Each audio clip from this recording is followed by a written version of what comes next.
સમગ્ર દેશમાં આજે ભાજપના સ્થાપના દિવસની ઉજવણી કરવામાં આવી રહી છે, ત્યારે ભાવનગર શહેરમાં પણ શહેર ભાજપ સંગઠન દ્વારા 45મા સ્થાપના દિવસની ઉજવણી કરવામાં આવી હતી। ભાવનગર શહેરમાં શહેર સંગઠન દ્વારા કાર્યકર્તાના ઘર સુધી પહોંચીને શહેર ભાજપ દ્વારા ધ્વજ લગાવી 45મા સ્થાપના દિવસની ઉજવણી કરી હતી। લોકસભાની ચૂંટણીના માહોલ વચ્ચે ભાજપ દ્વારા સ્થાપના દિવસની ઉજવણી કરીને એક પ્રકારે ચૂંટણી પ્રચાર પણ કર્યો હતો। આ પ્રસંગે મોટી સંખ્યામાં ભાજપના આગેવાનો, નેતાઓ અને કાર્યકરો ઉજવણીમાં જોડાયા હતા।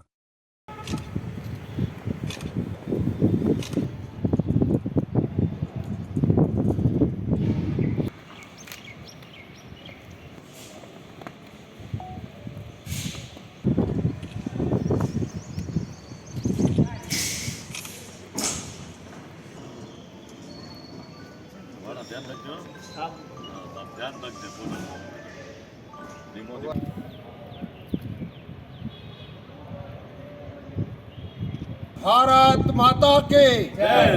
भारत माता के जय। फिर एक बार मोदी सरकार, फिर एक बार मोदी बार, फिर एक बार मोदी सरकार। जय जय श्री राम, जय श्री राम। भारत माता की जय। नमस्कार। भारतीय जनता पार्टीना आज 45મા સ્થાપના દિન નિમિત્તે સૌ કાર્યકર્તાઓને, નગરજનોને સ્થાપના દિવસની શુભકામનાઓ પાઠવું છું।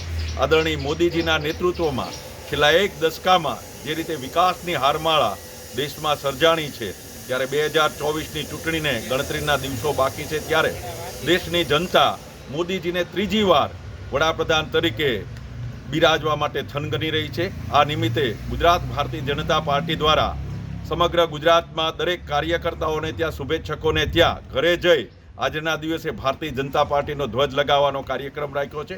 આ નિમિત્તે અમારા પેજ સમિતિના પ્રણેતા, યશસ્વી પ્રદેશ અધ્યક્ષ આદરણીય પાટીલજીના નેતૃત્વમાં અમે સૌ જે રીતે કામ કરી રહ્યા છીએ, આગામી સમયમાં ચૂંટણીને લઈને કાર્યકર્તાઓમાં ખૂબ મોટો ઉત્સાહ છે।